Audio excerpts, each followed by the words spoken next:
that the court may exercise something more mature than other branches of government. Is that not correct? Yes, Your Honor. So we should assume that of the three departments of government, it is the Supreme Court that is most mature. Because that is the implication of Thayer, which was, of course, the argument by several authors, for instance, Gary Lawson, who said, we cannot assume that any one branch is mature or immature. The other refutation, perhaps, was done by John Hart Ely, which says the Supreme Court should come in not because of its maturity, but because it may want to reinforce democracy. Is this not correct? That is true, Your Honor. Yes.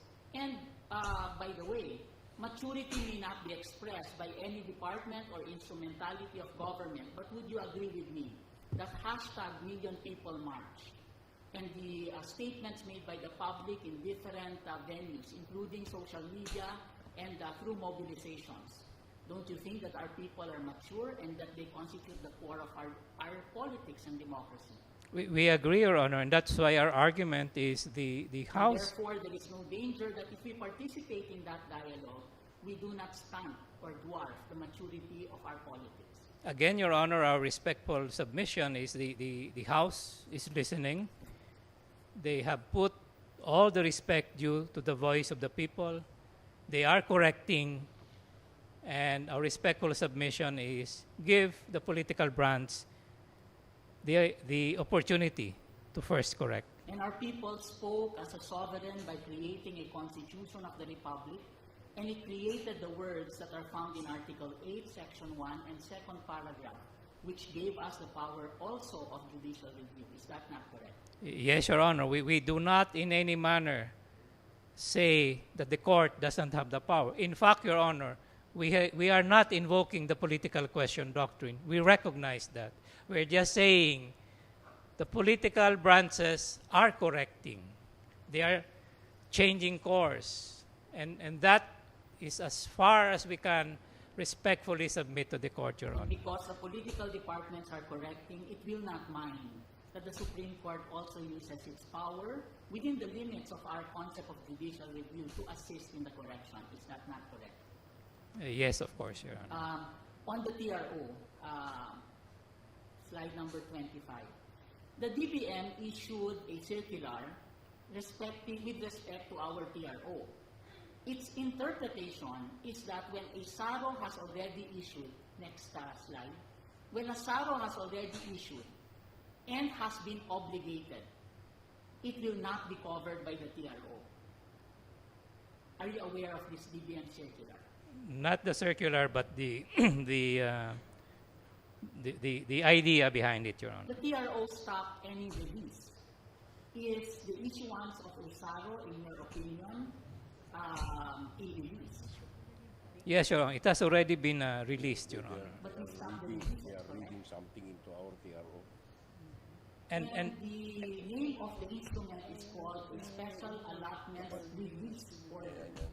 That's why, Your Honor, the circular says has been obligated, Your Honor. Yes. Meaning there is already a notice of cash NCA. Doesn't our TRO also cover all the way to SAROs that even if obligated, it should be stopped?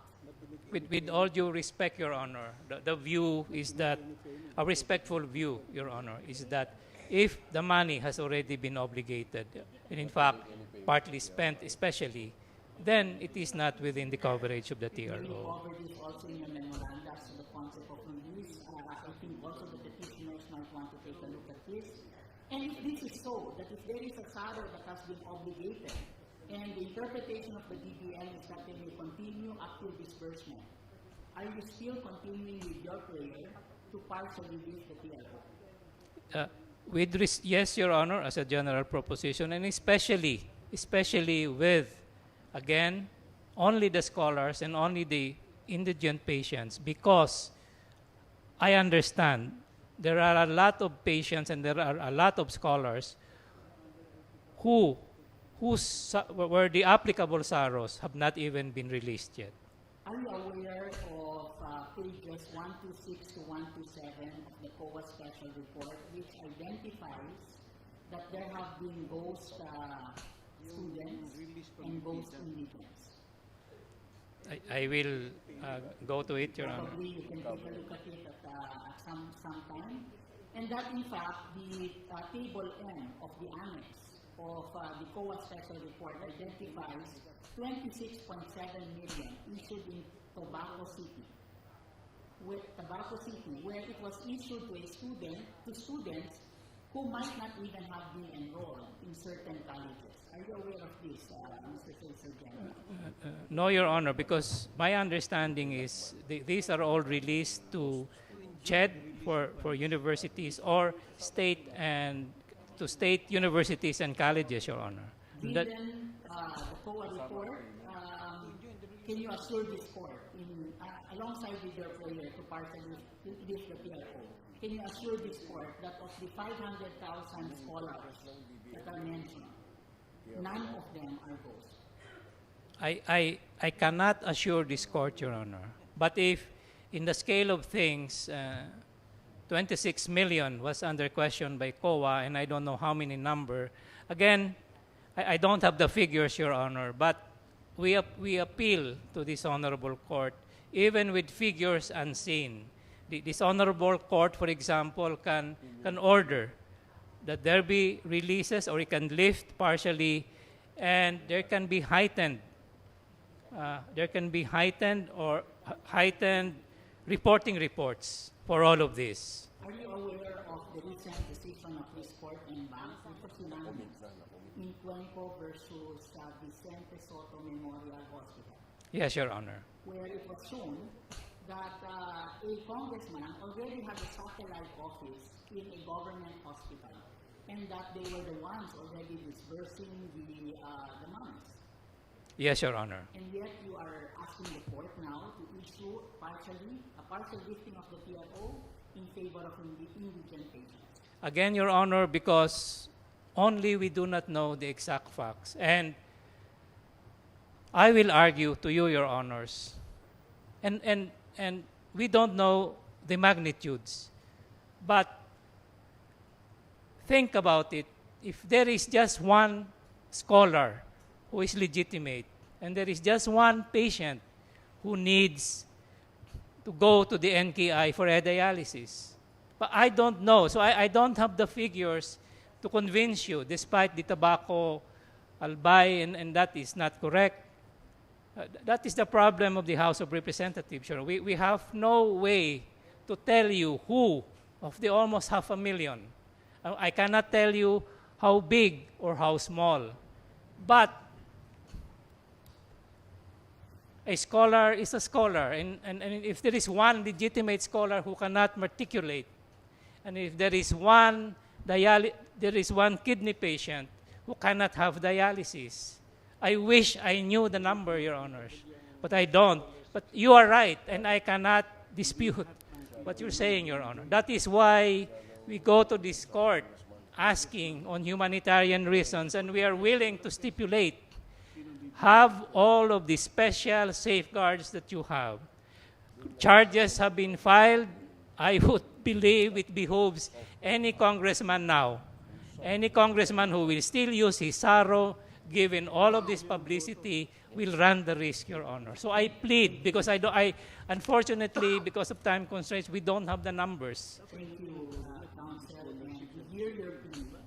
But also, back of our minds, we are thinking 26.7 million wasted could have paid for a lot of scholarships for dialysis, or the billions that were in the COA report could have also been spent in that way. But let's go to another point. On the special provisions, and I will not go through the questions that were already asked, just a question. In Section 2, it mentions priority list of implementing agencies. Have the implementing agencies indeed presented priority lists to the members of Congress before disbursement? My understanding is not really, Your Honor. So in other words, the PDAF was expended without the priority list requirements of the implementing agencies? That is so much in the COA report, Your Honor. So there was no safeguard? The safeguards, Your Honor, are contained in the applicable GPPB resolution circular and in the MOA circular. Before, they all provide the choice of the NGO has to be bidded out. The NGO has to give a program of work. The NGO has to give equity, 30%. So despite the safeguard provided in the law, because the congressmen or senators were interested and the BBM was also interested in expanding it, the check was not followed. The check that there should be a priority list was not followed. Yes, Your Honor. The petitioners question, quote and unquote, the pork barrel system. Of course, the petition could have been more specific as to what provision, but I am assuming that it includes the VILP, various infrastructure for local projects. Can we go to slide 21? This is from the Appropriations Act. Can you take a look at this? This is the DPWH item. You see, in most of the items, it is very specific. As you can see, number 32 and 33 are very specific items. But if you start to look at 34 and 35, especially 35, it says various infrastructure, including local projects nationwide, without any specifications. Council, do you think this is an appropriate item? This is a valid item. Yes, Your Honor. Various infrastructure projects nationwide, 5 million, without specifying what project that is. It is limited to infrastructure So the projects, President can choose whatever projects it wants. provided they are infrastructure, Your As a Honor. matter of fact, if there are savings in the executive branch, then he may augment that item. Is that not correct? As a general He proposition, may yes. augment that item to, let us say, 10 million. Is that not correct? As a general proposition, yes. Or Your Honor. theoretically to 1 billion. Is that not correct? I would not know if that would happen, Your Honor. Is there any limitation in law or in the Constitution as to the amount of augmentation? There is none, correct? So if it were Well, 1 it will billion, depend on the savings, Your Honor. and the savings, therefore, will create a separate budget within a budget because the provision is very broad. Is that not correct? That may be possible, Your Is Honor. this pork barrel? No, Your Honor. It is not pork barrel because there are no special provisions that safeguards its expenditures. Is that not correct? It is a allocation to a line agency, Your Honor. Yes, but so it's not pork barrel because there are no special provisions to protect it, correct? And therefore, the President, upon recommendation of a congressman or a senator, can spend within this item. Is that not correct? That could be possible, So Your Honor. is this a secret pork barrel, Council? I would not characterize it as such, Your Honor. Okay. Perhaps petitioners can help us by defining what they meant by the pork barrel system in terms of this particular law. Now, going to Title 44. First, can I ask you whether each legislative district will be getting the same amount under that title? Each legislator gets 70 million. Is that not correct? There will be no appropriation like that, Your Honor. No, I mean in terms of Title 44, right now, at present. Oh, I'm sorry. Of the 24 billion, each member of the House of Representatives and a party list gets 70 million. Is that not correct? Yes, Your Honor. Second, that each senator gets 200 million. Is that not correct? Yes, Your Honor. Let's go to congressional districts. Are they of the same size? No, Your Honor. So there can be smaller congressional districts and very big congressional districts. Is that not correct? Yes, Your Honor. And there are congressional districts that have smaller populations and congressional districts that have a very large population. Yes, Your Honor. Batanes, for instance, has about 4,000.